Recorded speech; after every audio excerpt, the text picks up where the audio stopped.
अगला प्रश्न प्रतिकर के परिमाण से संबंधित है। विराम।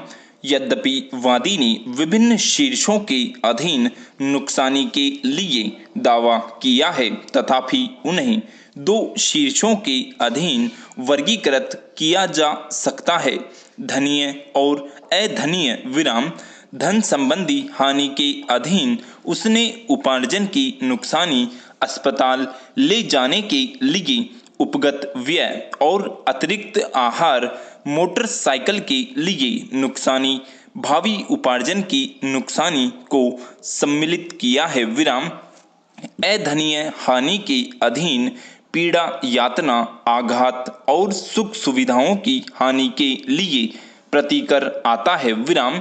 इन दावों में से प्रत्येक का प्रतिवादियों द्वारा विरोध किया गया है। विराम। दावे का प्रथम शीर्ष 24 जून 1977 से 1 अगस्त 1977 तक की कालावधि के लिए आय की हानि है, जिसके लिए वादी ने 2500 रुपये का दावा किया है। विराम। अधिकरण ने 1500 रुपये अधिनिर्णीत किया है। विराम। दोनों पक्षकारों की ओर से इस बारे में आक्षेप किया गया है। विराम। पिटिशनर के हितबद्ध परिसाक्ष्य के सिवाय उसका वेतन साबित करने के लिए कोई साक्ष्य नहीं है। विराम। पिटिशनर के अनुसार वह JR अस्पताल वर्कला में प्रति माह 1500 रुपये के वेतन पर नियोजित था। विराम।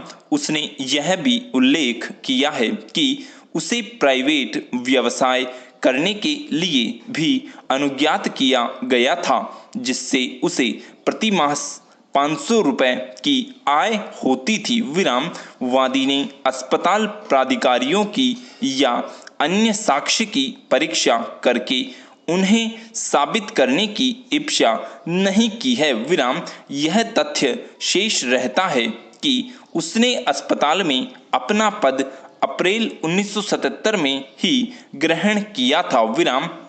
उसने यह भी स्वीकार किया है कि उसने संदत्त वेतन के लिए किसी रसीद पर हस्ताक्षर नहीं किए हैं। विराम।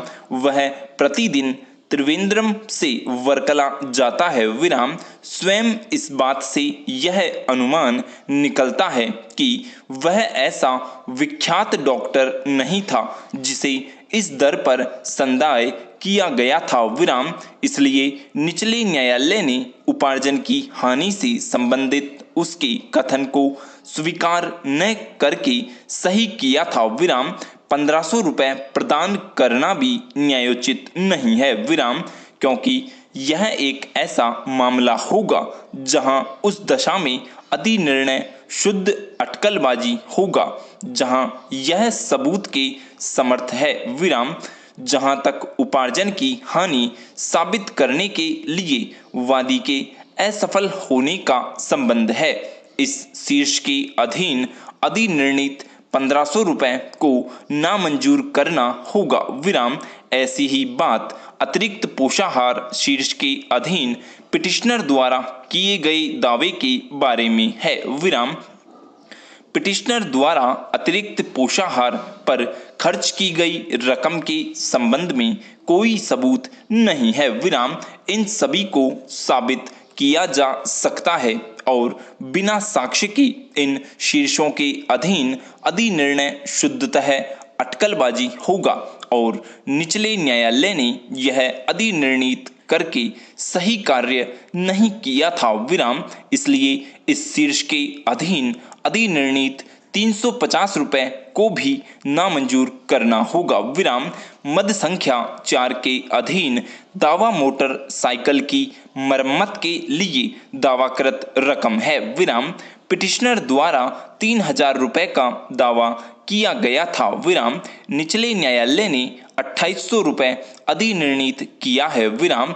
यह स्टैंस एंड कंपनी त्रिवेंद्रम के मरम्मत संबंधी बिल प्रदर्श A5 पर आधारित है। विराम। यद्यपि यह दर्शित करने के लिए कोई साक्ष्य नहीं है कि इस रकम को दावा करने के पूर्व संदत्त कर दिया गया था, तथापि यह एक ऐसी मद है जिसका पिटिशनर द्वारा संदाय किया ही जाएगा और इसलिए निचले न्यायालय द्वारा 2800 रुपये प्रदान किया जाना न्यायोचित है और हम इसे कायम रखते हैं। विराम स्टॉप।